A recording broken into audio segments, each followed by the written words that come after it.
Hello and welcome to the show. I'm Jenna Morton. And I'm Tosh Taylor. And today we're getting to interview a local author. Don Bourque is with us today, and Don is the author of Willow, Awakened, Ascended, Avenged. Don, welcome to the show. Thank you very much. So we're going to talk a whole bunch about this book today and your process of getting your book published. But first, tell us more about you before you were Don the author. Well, thank you, Tosh. My before author life actually involved 37 years in the Army Reserve and a bit of time in human services, where I now retired from both. I left a group home with adults battling mental health issues, and of course, the Army Reserve career. So that was me prior to writing. Now you say it's prior to writing, but I have a feeling that writing was kind of always there. Well, you don't author a book spur of the moment, so you're quite right, Jenna. I did a lot quite the story. I did a lot of writing essays in high school. My high school English teacher, who was also my homeroom in grade 12, was quite inspirational. She assigned us a 200-word essay every week, and was rather persuasive that I continue writing. She was quite happy with what I was doing, and my message there is, if you're a young person listening, your teachers are worth listening to, especially if they're a high school English teacher like mine was. And wrote a bit of nonfiction after that. A chapter for I'll call it a trade publication. It was a military journal on leadership based on my tour in Afghanistan back in 2003. So a bit of nonfiction, a bit of poetry, but this is my first real fiction in the high fantasy. What really made you take the leap to decide you were going to write a fiction novel? Well, retirement did a lot for me. I had a friend who came to me before I retired and said, "Well, you're getting ready to retire. What are you passionate about?" And I drew a blank for a while, just so I think, well, what are my various hobbies, and are they going to sustain me long term? And after thinking about a few of them that I'm quite passionate about now, drumming is great, but eventually I'm not going to carry a drum anymore. I'll be too old for it. Things like that. So what can I do long term? And I thought, well, you can always write. Even when you can't hold a pen, you can dictate into a computer with the technology as it is today, and how it'll be improved by the time I can't write anymore. I can dictate flawlessly, in 20 years' time. So I thought, well, this is a long-term project I can get into. And impending retirement got me started with writing Willow. Okay, so Willow is a fantasy novel. Yes. Teen fiction? It is teen fiction. Okay, so where does the idea for Willow come from? Well, the main character, who's actually nicknamed Willow, she goes through a number of name changes through the book, but her nickname Willow is inspired by a lot of the young coworkers that I had when I was working the group home, because a lot of these young ladies showed amazing resiliency, and like Willow, bending in the wind but never breaking. That would describe my former coworkers. So I took inspiration from them a lot, and the theme, I wanted to tackle racism, but I wanted to do it in such a way that didn't identify any human ethnic groups. So unless you have pointed ears and are an elf or a sprite, you shouldn't take offense at what I have to write here. But you'll see some of those kind of similarities of the real world, we'll call it. There will certainly be parallels, because I want a moral to the story. It's not just a matter of a high-flying adventure. I want lessons learned. So there is that, and of course my background in the military has a little bit of the tactics employed in the battle scene. So I want to have a little authenticity. So it's not just made up stuff. An interesting mix. I don't think a lot of people would make that connection between a military background and fantasy writing, but as you're saying, I'm like, that makes so much sense if you're going to have that kind of conflict in your story, to have that realism within it. Well, it worked for Tolkien. He was a veteran in World War I, so he certainly saw a lot of blood and gore, which probably turned into orcs. It does make a lot of sense. I think he did all right. So Those are some some good footsteps to be following in. Would you say, speaking of footsteps to follow in, would you say that he would be one of your all-time favorite writers and someone that you took inspiration from? Well, he certainly is in this genre. I mean, I was initially more of a science fiction fan, but I got back into fantasy, rereading Tolkien. I mean, obviously I read him in my teens because everybody did. But more recently I read it again, read a bunch of other fantasy authors, Salvatore, who does a lot of work with elves. And so I kind of drew some lessons from him as well. Can you talk to us a little bit about your process in terms of how long did it take you to sit down and write a novel? Well, the initial draft of this book took just under 9 months, and that's because I was still working at the time, so I was kind of like, bring my notebook to work, and on breaks I would scribble a few lines, and so it took a little bit longer to write. It's not a very long book, 220 pages. It's a fairly easy read. I did that on purpose. When I spoke to my publishing specialist, I said, I don't want a series of bricks that people read and you have like every detail of what the main character had for breakfast and how soon thereafter they brushed their teeth. It's just a little too much. So I wanted something you could essentially follow a story that's plot driven as opposed to a lot of detail, and you can get through it fairly quickly. Again, being a young adult audience, I didn't want to bog people down. I don't want them hungry for the next book. So then what does your family think of the book when the book comes out? Well, as you can imagine, even though fantasy's not, my mother's chosen genre, they're all great fans, mostly because, I'm their son. Yeah, it comes with the territory. It does. There's a blood connection. But what really came as an ego boost, if you will, was when my 11-year-old granddaughter chose Willow for a school book report. And, a lot of people think, young adult is, 12 to 18. I define young adult as 11 to 92. Okay, fair. I do think that's a very fair point, though. I think a lot of times that terminology of teen or young adult fiction or nonfiction even kind of gets, some people have that idea that it's only meant for a younger audience, but quite often it's people of all ages who enjoy those books. Exactly. I mean, not everyone wants to get into real deep psychological thrillers, and some people don't want a spicy romance book. You want something that's kind of like, playful and plot driven, and this is. Okay. Fantastic. Talk to us a little bit about what it was like when you finally got the book in your hands, a published copy. Well, finishing the book is not the actual celebration point. It's when you actually first get that box delivered for private sales, and then you learn that it's now on the Ingram inventory, and it's now going to be made available to Amazon and Apple and everywhere else. So that was quite thrilling. Opening the box and finding 100 copies that I had to go to book sales and deal with consignments and that. It's work, but it's such enjoyable work, and it's such a thrill opening that box and finding you there. I can't even imagine. That just must be one of the best feelings you could have, to open up a box filled with your work that you're about to release into the world. Exactly. It's very fulfilling. We all know how great the smell of books are as well, so I absolutely love it. So tell us, you have actually taken your book to a Chapters and done a signing. I'd love to know more about that. Well, it happened back in March, so we were still under some of the COVID. So I got a few shots taken for that, where I got my mask on. I'm sitting behind a table, but the copies of books that they left for me at the table were sold out. I actually finished before I finished, if you will. I mean, I was scheduled till 3, and I ran out of books at 22. So wow, congratulations! I was very thrilled about that. But then again, a lot of those were like high school alumni and other friends who came by to support. And I don't mind a sale's a sale. Yep.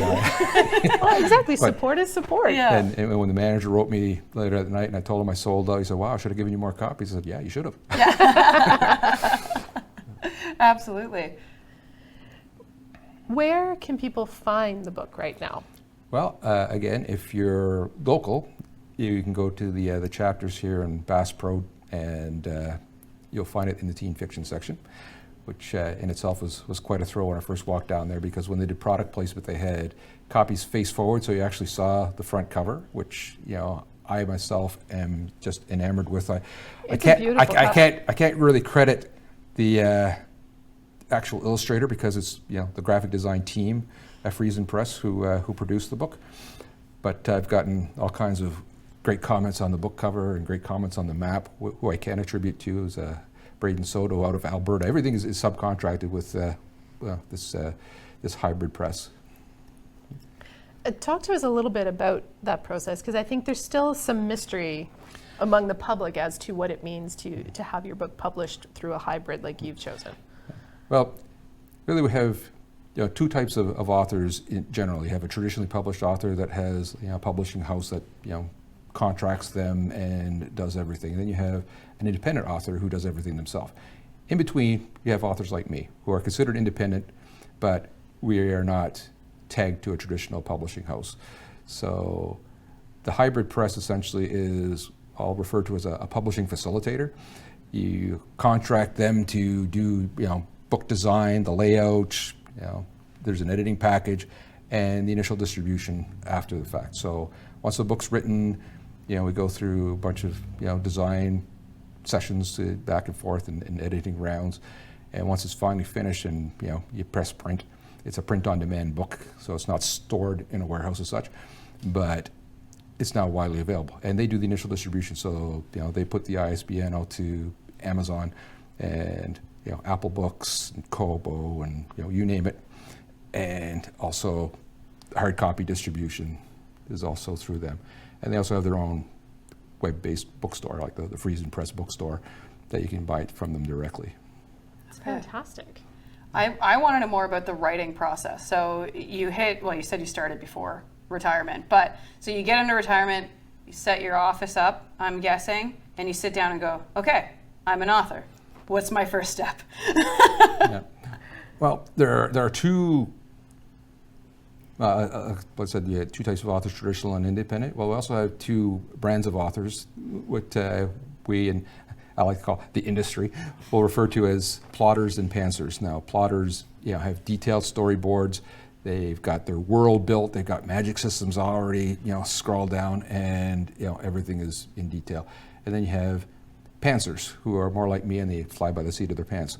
So my planning process is as simple as PowerPoint, where a slide represents a chapter, and a bunch of bullet points as to what I want to see happening in there. And that's essentially my anchor points, because once I start writing, the characters take on a life of their own. They pretty much decide which way they want to go, and they lead me on the keyboard. And I follow the action, so it's just imagination that takes over. And every now and then I have to refer to the PowerPoints to make sure I'm not completely off track. Right. And then I'm going to have to do a major rewrite. So that's the anchor, and keeps me into following a storyline. But there'll be little subplots that come up, and it's like the characters just decide for themselves that they want this to happen. When you were deciding to create Willow and this world, what really drew you to this character and to this story? Well, like I said, I helped raise a couple of strong stepdaughters who have families of their own, and they inspire me.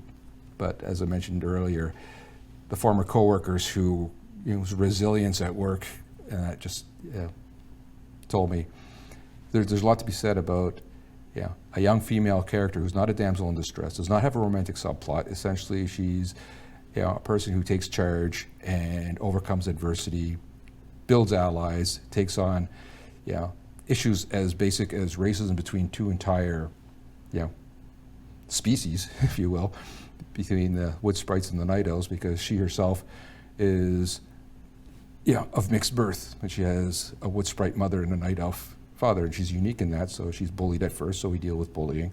We deal with racism because she's now the bridge between these two species of fae folk. And so I want to tackle racism in such a way that we're not pointing fingers at our human neighbors. How much research goes into that? Well, a lot of it in my case is reading other work for inspiration, but I didn't want to follow too closely any other work. So one of the things that my editor came back with is you essentially reinvented elves and sprites. I said, I'm okay with that. It's a bit of a compliment, thank you. Yeah. So unlike Tolkien's elves, if we can go back to the master, his elves were immortal. Well, my owls have a lifespan of 300 to 400 years. So there's a difference there. So yeah, I invent them, and they have different abilities, if you will, that weren't really thought of before. And it's not as much magic as it would be like, and dealing with my science fiction background, it was like an alien reality. So I won't give too much away, but there's no real spell casting that happens here. Just they have innate abilities that we can't relate to here. Okay. I like that idea. Absolutely. And that was one of our goals, was to have you not give too much away. So we don't want to talk too much about the plot, and kind of more so about the creation of the book. So I want to know if writer's block is a real thing, and also like what other challenges did you come up against that you maybe weren't prepared for when writing a book? Well, marketing. Definitely something that I didn't think of when I picked up the pen in the first place, because I thought, I was going to write this book, I was going to make it available, and people were just going to be drawn to it. They were going to buy it, and my job was done. Get on with the next book. Yeah. No, not so. No. So, I'll deal with the writer's block question first. It does happen. A lot of times it's self-imposed, because writers tend to put pressure on themselves. They put like 2,000 word a day goals, which I don't even bother trying to achieve. It's not something I want to stress about. And that's one of the advantages to being an independent published author, is like I make the schedule. Like I'm not under pressure from the editor at the publishing house to have X done by Y, and they're going to put it out on Z. No, it's up to me. So that certainly takes away a lot of the stress, and the stress will cause a lot of the writer's block. Other times, I'll sort of stall in the story, and then I pick up another book, and I read something else. Right now I'm into something that's a completely other genre, like I'm reading a crime thriller, which has nothing to do with any of my books, but it just kind of takes my headspace away, so that when the inspiration comes again to pick up my pen, I could just go back at it. So I don't see writer's block as being a problem. I just see it as being what it is, a block. And every block, just like a log jam, you throw enough water at it, it's going to break up. So this might be a little inside the process for some people, but I'm very curious to know, are you a chronological writer, or do you jump around in your story as things come to you? I try not to do a lot of flashbacks and backstory. I like to have it chronological. I did a little bit of experimentation with prologues and epilogues, but that's about it. So in the second book, again, no spoilers here, but the epilogue for the second book actually is going to be a copy and paste of the prologue of the third book, because it just ties everything together to just repeat. And when you're writing it, are you writing it chronologically? I am. I start, and the story flows. And one of the reviewers of Willow, a young lady in Massachusetts I've never met, so this is completely unsponsored, but a review that she put likened it to Tolkien and the Arthurian legends, which I thought very complimentary, although I don't consider myself the next Tolkien. I do like the fact that she mentioned the storytelling and how it reminded her of sitting by a fire having a story told her, which is essentially what I want. I mean, I don't consider myself as an author as much as I do a storyteller. And the story is flowing, and I'm just capturing it and publishing it. But and that's where it starts off, chronologically, because if you were, sitting by the fire, and your wizened old grandfather is telling you a story of, days of old, they're not going to be doing a lot of flashbacks. They're not an HBO special. They're just going to give you, a story. Yeah. And that's what I was aiming for, is the whole storytelling process. So you start off at the beginning, you flow through the plot, it comes to an end. Hopefully a satisfactory end. Well, and then you did just mention book 2, book 3. How do you know when to end each book, right? Like, why didn't you just write a giant book? Well, I like how you make it sound so simple. Just write a giant book. Hey, have you seen the size of Harry Potter books? In my case, because it's storytelling, I tell a story. And the second book, again, not to throw too many spoilers, but I can go so far as to say that the next book is not a direct sequel, but more of a spin-off sequel. So we finished this book, and if you were to finish this book and not read the epilogue, it's a standalone, it's done, happy ending, put it away. Then you read the epilogue, and now there's a hint that something else is going to happen, and it is brought in the second book, but the perspective changes as well. So the spin-off part is that while the first book concentrates on the wood sprites and the night elves that Willow is, the second book deals more with forest elves who are across the river, and their perspective is going to be there. There's going to be a new antagonist introduced in the second book who becomes the protagonist in the third book. So these changes of point of view are delineations in the overall story. So I can write a book, finish off that point of view, and then the next book is taking another point of view. So I'm switching perspectives. It's still going chronologically up the timeline. So it's not, meanwhile, this was happening. Yeah. So it's not as a happened spin-off. It's a spin-off sequel. So further along the timeline, changing perspectives. So we'll go from 1 to 2 to 3, finishes the trilogy, and then I'll write something else, but a whole different series. Like might go back to science fiction, my first love. Do you have a plan for your next series? Because I kind of feel like you do. Not as yet, because I don't want to take too much focus away from writing this series. So I want to, put it out and, see, the box set out, and then I'll get excited about writing a sci-fi. Yeah, that's very true. I can imagine seeing them in a box set. How cool that would be. Yeah. So, Willow, the first book is out. Yes. Your second book is where in the process? Well, we've just finished the developmental edit, and so I've got test readers, trusted friends that are going over the developmental edit and some points that they made from the second draft. So it's now in third draft. Once I get comments back, that goes back to be a copy edit done. It'll come back with essentially the spelling and grammar check, and then it goes for final proofreading. All told, with book design, I'm waiting for my illustrator who had some health issues in another project on the go. But my map maker, I'm hoping to retain the same map maker for the second book, because really I'm just expanding on the previous map. So for consistency, I'd like to have the same illustrator. If everything happens just right, again, because I'm not dealing with publisher pressures and that, but my aim is to have the second book, which is entitled The Grand Chieftain, out in earlier next year. So the January, at latest February timeframe. Oh, that's pretty soon. Fantastic. And then the third one, a year or so, probably?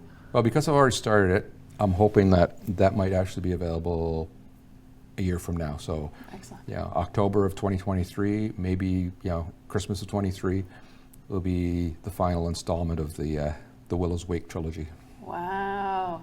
I'm so impressed. So I just, congratulations. I think that this is a very cool process. The fact that, that you live right here in New Brunswick and in Moncton, I think is even greater, because I feel like big things are coming. So keep selling them. Keep marketing. Well, thank you. And as an independent author, I like to support independent bookstores as well. So, the book is available on consignment. Aside from, at Chapters, which is, the big fish, you can visit Tidewater Books in Sackville. You'll find Willow there. And I'm very excited to have it there so close to Mount Allison. So, students, get over there. And in Oromocto at Dog-Eared Books on Restigouche, where I'll be this coming Saturday the 8th to sign a few copies.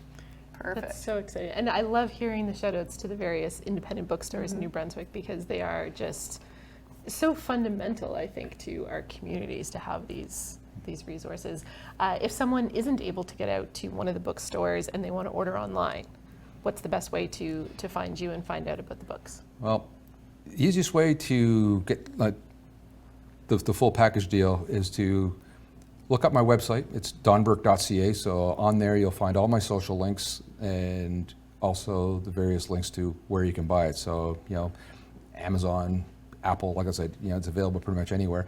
But if you don't want to remember all these, donbourque.ca will get you to my site, and you'll have all the links to the social medias there. Great, and we'll make sure they're in the show links. And we look forward to seeing more of you, Dawn, and more of all of you next week. That's right. See you then.